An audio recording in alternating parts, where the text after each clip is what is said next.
आज की short analysis में हम डिस्कस करेंगे HCL टेक्नोलॉजी स्टॉक के ऊपर। और दोस्तों ये एक तरह का रेड अलर्ट एनालिसिस का व्यू है। अगर किसी को ये स्टॉक के अंदर फ्रेश पोजीशन बनाना हो तो वो अपने एडवाइज़र को पूछकर वेट कर सकता है, बिकॉज दोस्तों ये स्टॉक के अंदर मल्टीपल नेगेटिव फैक्टर्स ब्रेकडाउन हो चुके हैं, जिसके तहत ये स्टॉक करंट लेवल से डाउनसाइड करेक्शन करेगा। और वो लिहाज से दोस्तों यहाँ पर हो सकता है अगर आपको बाइंग करना हो तो आपको ये स्टॉक करंट लेवल से और भी डाउनसाइड लोअर लेवल पे मिल सकता है। लेकिन फ्रेंड्स यहाँ पर कोई भी हमारी बाय सेल होल्ड रिकमेंडेशन बिल्कुल भी नहीं है। ये प्योरली एजुकेशन पर्पज से मैं अपना पॉइंट ऑफ व्यू आप लोगों के सामने शेयर कर रहा हूँ। कोई भी पोजीशन लेने से पहले अपने फाइनेंशियल एडवाइज़र को ज़रूर कंसल्ट कर लेना। दोस्तों आप लोग देख सकते हो कि ये वो बॉटम चीज़ जहाँ से स्टॉक के अंदर एक ज़बरदस्त अपसाइड मोमेंटम बना, और जब तक स्टॉक ये अपर स्लोपिंग पैरेलल चैनल में था दोस्तों, तब तक स्टॉक के अंदर एक धुआंधार अपसाइड तेज़ी बनी और स्टॉक के अंदर back to back higher highs trigger होते गए। फ्रेंड्स अगर आप देखो तो फर्स्ट हायर हाइज यहाँ पर रजिस्टर हुआ, सेकंड हायर हाइज यहाँ लगा, थर्ड फोर्थ और अल्टीमेटली लास्ट हायर राइज यहाँ हिट हुआ। और जैसे ये upper sloping parallel channel downside में ब्रेकडाउन हुई, फर्स्ट टाइम इसके जो हायर हाइज थे वो लोअर लोज में थ्रेट हुए क्लोजिंग बेसिस पे, जो हमें कंफर्म करता है कि स्टॉक ऑफिशियली करेक्शन के अंदर एंटर कर चुका है। यहाँ पर हमें दो मेजर नेगेटिव सिग्नल मिले। पहले तो इसने अपर स्लोपिंग पैरेलल चैनल को डाउन साइड में ब्रेकडाउन कर दिया। सेकेंडली इसके जो हायर हाइज थे वो लोअर लोज में शिफ्ट हुए क्लोजिंग बेसिस पे, जो हमें कंफर्म करता है कि स्टॉक ऑफिशियली करेक्शन के अंदर एंटर कर चुका है। अनलेस एंड अनटिल यहाँ पर कोई नया हायर हाइज ना मिले या पुराने हायर हाइज के ऊपर क्लोजिंग ना मिले, तब तक दोस्तों बाय यहाँ पर अवॉइड करना बेस्ट डिसीजन रहेगा। और फ्रेंड्स बात कर लेते हैं यहाँ पर डाइवर्शन की। तो दोस्तों अगर आप RSI डालकर चेक करो तो आपको यहाँ पर क्लियरली नेगेटिव डाइवर्शन विटनेस होकर ब्रेकडाउन होता हुआ दिखता है। प्राइस एक्शन के जो हायर हाई स्विंग अगर आप देखो तो यहाँ से कंटिन्यूसली अपसाइड की तरफ टिल्ट हुए हैं, वही RSI में डाउन साइड में ब्रेकडाउन होकर यहाँ से हमें ब्रेकडाउन मिला है, जो एक डाउनसाइड मोमेंटम इनिशिएट कर सकता है स्टॉक के अंदर। और दोस्तों बात कर लेते हैं यहाँ पर चार्ट पैटर्न की। तो दोस्तों सबसे पहले अगर आप देखो तो यहाँ पर हमें एक इलियट वेव की टर्मिनल इम्पल्स वेव 5 के अंदर जो हमें राइजिंग वेज मिलता है वो यहाँ पर क्लियरली ब्रेकडाउन होता हुआ विटनेस होता है। फ्रेंड्स अगर आप यहाँ से गौर से देखो तो दोस्तों यहाँ पर टर्मिनल इम्पल्स के थ्रू यहाँ पर हमें एक बहुत बड़ी फिफ्थ वेव यहाँ पर कंप्लीट होते हुए नज़र आती है। दोस्तों ये देखो तो वेव 1 थी, ये वेव 2 फ्रेंड्स, ये वेव 3 थी, ये वेव 4 और अल्टीमेटली दोस्तों वेव 5। और अगर आप देखो तो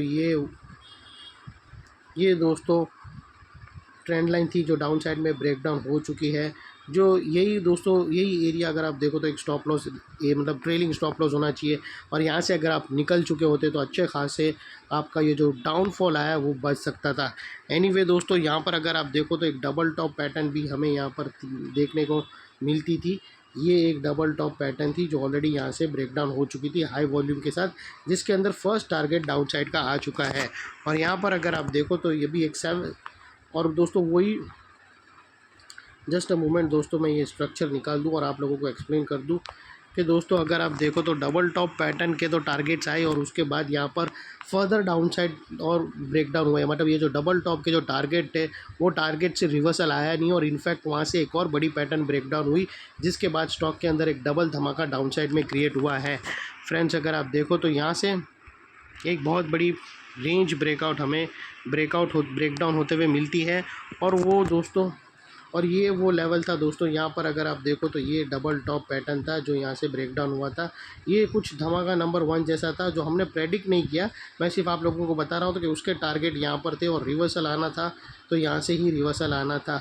लेकिन अगर आप देखो तो स्टॉक ने रिवर्सल नहीं दिया, इनफैक्ट उसको भी ब्रेक डाउन कर दिया, ये लेवल को भी, और यहाँ से एक नई पैटर्न डाउन साइड में ब्रेक डाउन हुई, और वो दोस्तों ये बड़ी पैरेलल चैनल जो क्लियरली ब्रेक डाउन हुई। और ब्रेक डाउन होने के बाद दोस्तों ये रीटेस्ट करने भी आई। अगर आप देखो तो ब्रेक डाउन हुई, रीटेस्ट पे फिर से उसको सेलिंग प्रेशर फेस होता हुआ मिला नेकलाइन के पास, और अच्छा खासा यहाँ पर डाउन साइड मूव देखने मिला। तो अभी ये जो नेकलाइन है दोस्तों ये एक स्ट्रॉन्ग रेजिस्टेंस बनकर ट्रिगर हो चुकी है, और उसने रेजिस्टेंस का काम करके भी दिखाया। अगर आप देखो तो इसी नेकलाइन के कारण ये स्टॉक ने बाउंस तो दिया, लेकिन वो बाउंस पूरा फिजल आउट हो गया यही एरिया पे, और एक रेंज बनाकर ब्रेक डाउन कर दिया यहाँ पर। जनरली नेकलाइन को जब रिटेस्ट करने आता है वहाँ पर नेगेटिव कैंडल स्टिक स्ट्रक्चर बनता है और फिर ब्रेक डाउन करता है या फिर रेंज बनाकर ब्रेक डाउन करता है। तो यहाँ पर अगर आप देखो तो नेगेटिव कैंडल स्टिक स्ट्रक्चर नहीं मिला, यहाँ पर रेंज ब्रेक डाउन होते हुए विटनेस हुआ है। और यहाँ पर दोस्तों और भी फॉलोअप डाउन साइड आएंगे और जितना भी ये अभी ये जो एरिया है दोस्तों एक स्ट्रॉन्ग रेजिस्टेंस बनकर खड़ा हो चुका है। जब भी ये एरिया के पास आएगा एक सेल ऑन राइज वाली अपॉर्चुनिटी मानकर शॉर्ट सेलर उसको शॉर्ट करके डाउन साइड में लेकर आएंगे। और डाउन साइड में दोस्तों स्टॉक का जो अगला टारगेट निकल कर आता है वो तकरीबन 1598 का फर्स्ट टारगेट है और सेकंड टारगेट दोस्तों तकरीबन 1550 के आसपास का है। और दोस्तों याद रखना ये लेवल के पास स्टॉक ने अगर रिवर्सल नहीं दिया और इसको भी ब्रेक किया तो यहाँ पर third leg of selling down side में इनिशिएट होंगी। और अगर रिवर्सल देना है तो यही वो लेवल है जिसके ऊपर उसको रिवर्सल देना होगा। और बात कर लेते हैं वो लेवल की जिसके ऊपर अगर स्टॉक ने क्लोजिंग दिया तो एक अपसाइड बाउंस बन सकता है, वो है दोस्तों 1830 के ऊपर एक शॉर्ट कवरिंग मूव देखने मिल सकता है। और ये पैरेलल चैनल का जो मिड लाइन है जो एक डबल टॉप पैटर्न जो फर्स्ट धमाका था डबल टॉप पैटर्न उसकी नेकलाइन भी दोस्तों एक रेजिस्टेंस है, उसके ऊपर भी क्लोजिंग दिया स्टॉक ने सक्सेसफुली डेली कैंडल क्लोजिंग दिया तो एक शॉर्ट कवरिंग बाउंस अपसाइड में देखने मिल सकता है।